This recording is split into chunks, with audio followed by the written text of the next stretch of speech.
बोलो राम जी महाराज की जय। सदगुरु सुखराम जी महाराज ने धन्य हो धन्य हो।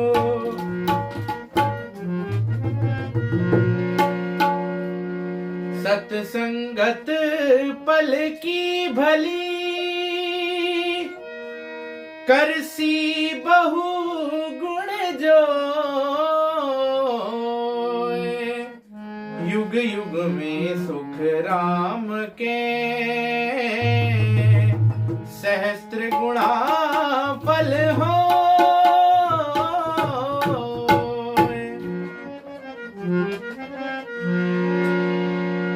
धर्मानव अवतार न गायो राम को। धर्मानव अवतार न गायो राम को। गयो वे जमारो हार चल्या जम धाम को। गयो वे जमारो हार चल्या जम धाम को।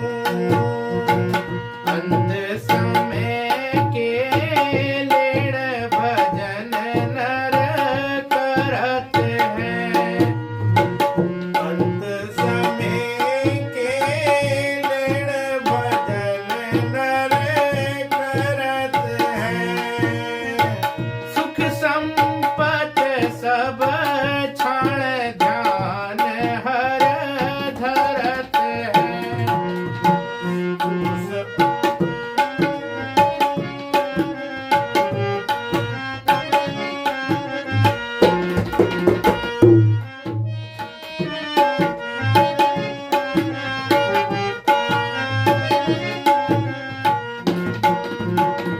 सुन जो सब नर नार समूह अंत आवसी। सुन जो सब नर नारी समूह अंत आवसी। शिवरण बिन जम दूत पकड़ ले जावसी।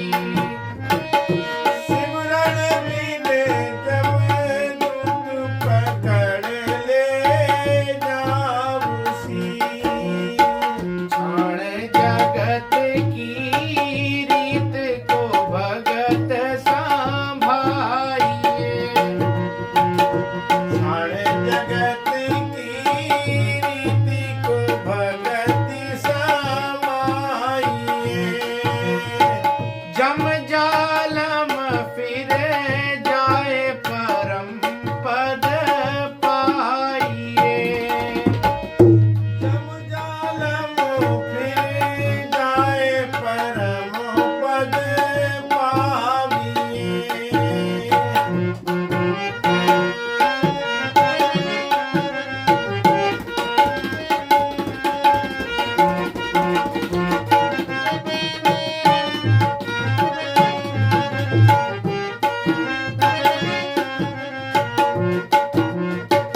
चले कोई जन धाम इसी विधि कीजिए। चले कोई जन धाम इसी विधि कीजिए। कर बैकुंठी उछाव बुलावो दीजिए। कर बैकुंठी उछाव बुलावो दीजिए।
धन्य हो।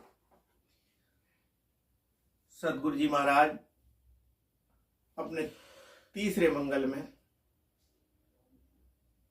जीवों को समझाते हैं कि धर्म मानव अवतार न गायो राम को, गयो जमारो हार चलिया जम धाम को। महाराज जी फरमाते हैं कि ये हमारा जो जीवन है, ये जो हमारा शरीर है मनुष्य का, इसको महाराज ने अवतार बताया है। कहा है कि भटकत भटकत नीट मिलो है मानव तन अवतारा, और सुरपति देव सकल सोई वंशे मिले न दूजी बारा। 43,20,000 वर्षों के बाद ये मनुष्य का शरीर मिलता है, और उसमें भी अगर हमने भजन नहीं किया तो हमारा जीवन जो फिर बेकार चला जाता है। और उसमें 43,20,000 वर्षों तक फिर हमें 84 लाख योनियां भोगनी पड़ती हैं, जिसमें अंडज, पिंडज, उद्भूत और जड़खाण, 4 खांड होते हैं। अंडे से पैदा, शरीर से पैदा, और कीड़े मकोड़े और वनस्पति, पेड़ पौधे, ये सब बनना पड़ता है। तो महाराज फरमाते हैं कि धर्म मानव अवतार न गायो राम को। मनुष्य का शरीर हमको मिला, जिसको महाराज जी अवतार कह रहे हैं। इतना श्रेष्ठ हमको शरीर मिला, और फिर भी हमने भजन नहीं किया।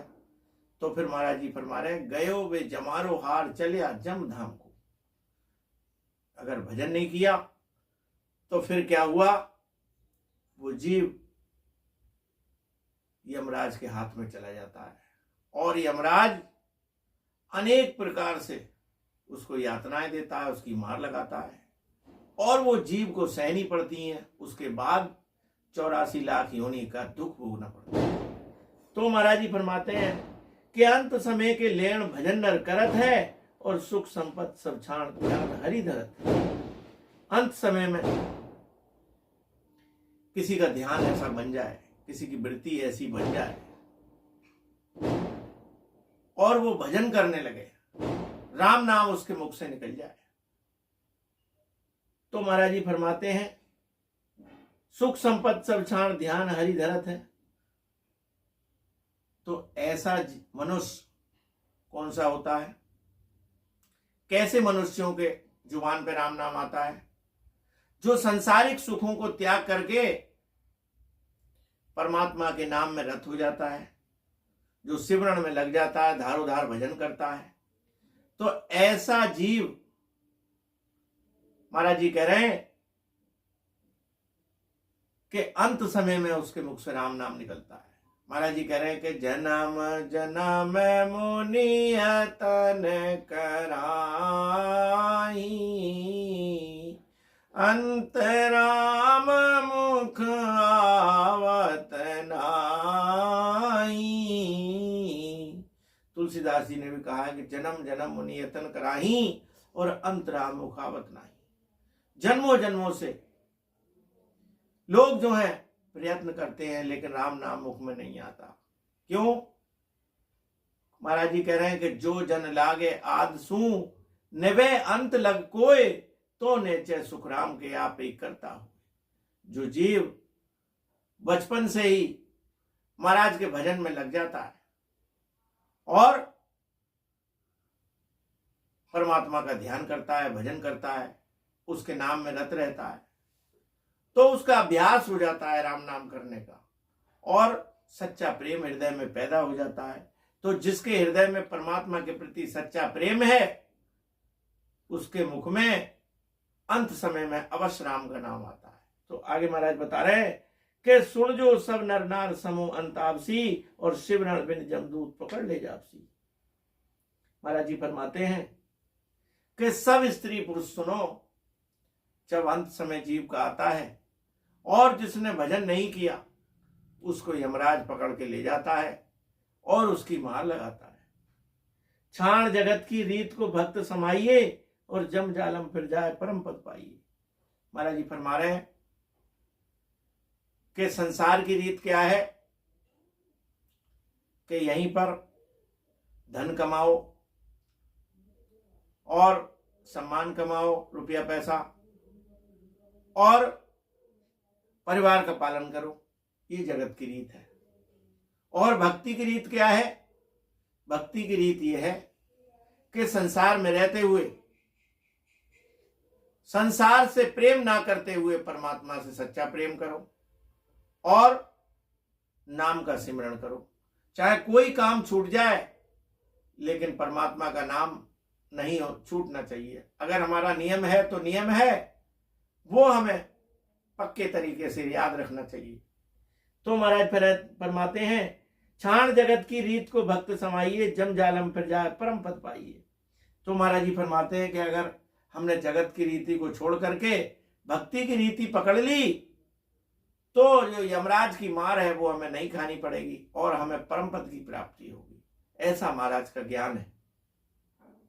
चाले कोई जन धाम इसी विध कीजिए, और कर वैकुंठी उछाओ बुलावो दीजिए। महाराज जी फरमा रहे हैं कि यदि कोई परमात्मा का जन शरीर छोड़ देता है, तो कह रहे हैं कर वैकुंठी उछाओ बुलावो दीजिए। उसकी वैकुंठी बनाना चाहिए, उसमें उसको विराजमान करना चाहिए और सभी राम स्नेही भाई बहनों को बुला करके और वहां पे मंगल का पाठ, महाराज की वाणी जी का पाठ, ये सब होना चाहिए। कोट कोट फल होए वैकुंठी काढ़ियां, हंस दुआ दे जाए शुभ्रा छाड़ियां। महाराज जी फरमाते हैं कि जिस जीव की उसके परिवार वाले वैकुंठी बनाते हैं, तो उसको करोड़ों फलों की प्राप्ति होती है। कोट कोट फल होए वैकुंठी काढ़ियां, करोड़ों फल उसको मिलते हैं। हंस दुआ दे जाए शुभ्रा छाड़ियां, वो जाने वाला जीव, वो हंस अपने परिवार वालों को दुआ देता है कि मेरे साथ इन्होंने बहुत अच्छा काम किया। जे कोई रोवे नाए आंसू नहीं नीसरे, और कह सुखदेव वो जीव विषय दुख बीसरे। यदि कोई अंतिम यात्रा में नहीं रोता है, उसके परिवार वाले या कोई भी जीव ऐसे समय पे नहीं रोता है, तो उस जीव को बहुत सुख प्राप्त होता। तो इसलिए हमारे यहाँ ये विधान है कि जब भी कोई शरीर छोड़ दे प्राणी, तो वहां पर रोना नहीं चाहिए और अंत समय में वहां नाम का सिमरण करना चाहिए, भजन करना चाहिए और मंगल बोलना चाहिए, वाणी जी के हरजिस का गायन करना चाहिए। इस प्रकार से महाराज जी फरमाते हैं, अगर ऐसी स्थिति वहां बनती है तो उस जाने वाले जीव को बहुत सुख मिलता है।